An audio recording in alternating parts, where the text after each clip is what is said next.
বাঙালির পঞ্চায়েতের চাই।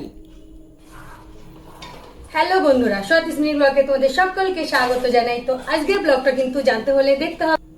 তো দেখো আমি কি কি করতে নিয়েছি আজকে। কাঁচকলার কোপ্তা হবে এখানে, আর এটা কুমড়োর শাক হবে, সঙ্গে তোমার মটরের ডাল করব আমডাল দিয়ে। এদিকে বড়া ভাজার জন্য বসিয়ে দিয়েছি ভাত, আর ওদিকে ঘুগনির মটর সেদ্ধ করে নিয়েছি।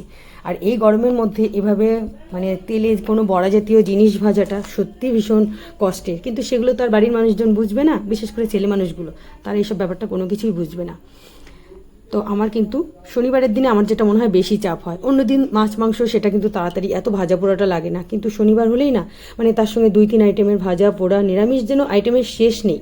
ওই যে বাঙালির ভোজন প্রিয় 5টা আইটেম না হলে যেন তাদের খেতে বসে যেন রুচবে না। মানে যেহেতু মাছ মাংসটা থাকবে না, তার মানে এখানে অনেক আইটেম, তবুও খেতে বসে বলবে কি এমন আইটেম বা কি, ছেলেদের কোনো কিছু ভালো লাগবে না, এক একজনের এক এক ধরনের।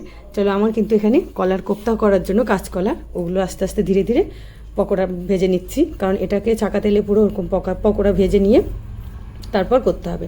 আর এদিকে কুমড়োর শাক, আর এই শাকটা না আমার বাড়িতেই হয়েছে, মানে ভীষণই ভালো। এটাতে তো কোনো তোমার ওষুধ জাতীয় কোনো বাজারের নয়, তো যেহেতু বাড়ির শাক, শাকটা খুব তাড়াতাড়ি নরমও হয়ে যাবে, আর শাকটা খেতেও টেস্ট।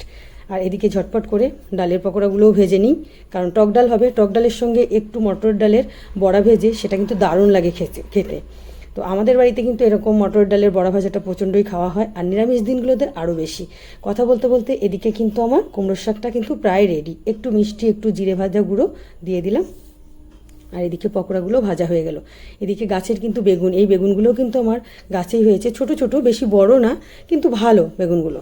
তো সেই বেগুনটাও ভাজা হয়ে গেল, ডালের ছোট ছোট বড়াটাও ভেজে নিয়েছি, ওটা ডালের টক ডালের সঙ্গে খাবারের জন্য। এবার ওই তেলের মধ্যেই একটু ফোড়ন দিয়ে, আর মশলাটা না আমি একবার একটু পেস্ট করেই রেখে দিই সব কিছু, কারণ একটু একটু করে করতে টাইমও লাগে।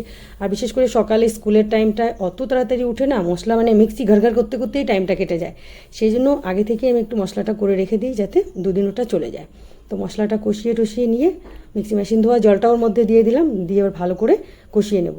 আর এই কোপ্তা বানাতে তো এখানে বেশি জল লাগবে না, যেহেতু ওটা সুন্দর করে ডিপ ফ্রাই করে রেখে দেওয়া।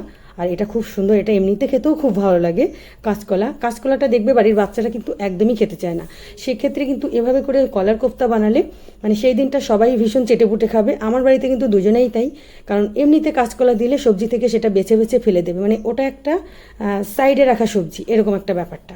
কিন্তু এভাবে বানাবো যেদিন, সেদিন ওরা সেটা ভীষণ ভালোভাবে খেয়ে নেবে, এমনকি বুঝতেও পারে না। তো মশলা দিয়ে কষিয়ে নেওয়ার পর ফুটে ওঠার পরে কিন্তু কলার সেই কোপ্তাগুলো দিয়ে দিয়েছি। এদিকে হালকা করে একটু নাড়তে হবে, কারণ খুব বেশি ফোটানো যাবে না।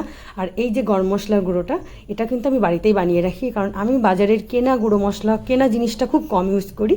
আর ঘিটা যে আমি বানাই সেটা কিন্তু তোমরা যারা আমার ভিডিও দেখো তারা কিন্তু প্রত্যেকেই জানো।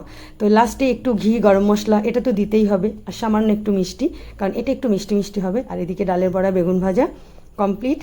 এখানে কিন্তু আমার কুমড়োর শাকটাও হয়ে গেছে। এটা কিন্তু আমি একটু ডাল বাটা দিয়ে করেছি, কোনো আলু নয়, ওই মটরের ডালটাই একটু তেলের মধ্যে দিয়ে হালকা নাড়াচাড়া করে ওটা বানিয়েছি। আর এদিকে টক ডাল হয়ে গেছে, মটরের ডাল, আম দিয়ে আমের চাটনি। এটাই কিন্তু আমার রান্নাবান্না কমপ্লিট। চলো যাই দেখি প্রতিদেবের থালা সাজিয়ে দিয়ে দিই, কি বলেন।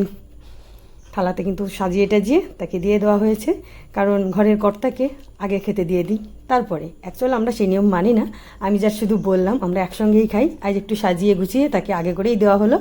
তো দেখি তিনি কি বলেন খেয়ে দে। তো আমার বরমশাই এরকম সবজি, এরকম নিরামিষ খাবারটা খুবই পছন্দ করে। আর সত্যি কথা বলতে গেলে আমি যেটাই রান্না করি না কেন ওর খুবই প্রিয়। ও খুব মানে ওর খাবারের কোনো ব্যাপার নয়, যেমনটাই করে দেবে, শুধু একটু ঝাল হবে না আর গরমটা দেবে না, ব্যাস, তাহলেই খুব ভালো। মানে কোনো কিচ্ছুটি কথা আসবে না, কিন্তু খেতে বসে কথা বলে আমার 2 ছেলে। তো এর কিন্তু খাওয়া দাওয়া কমপ্লিট, বলছে দারুণ হয়েছে, তোমার মাছ মাংসের থেকেও এই ধরনের খাবারগুলো বেশি টেস্টি লাগছে।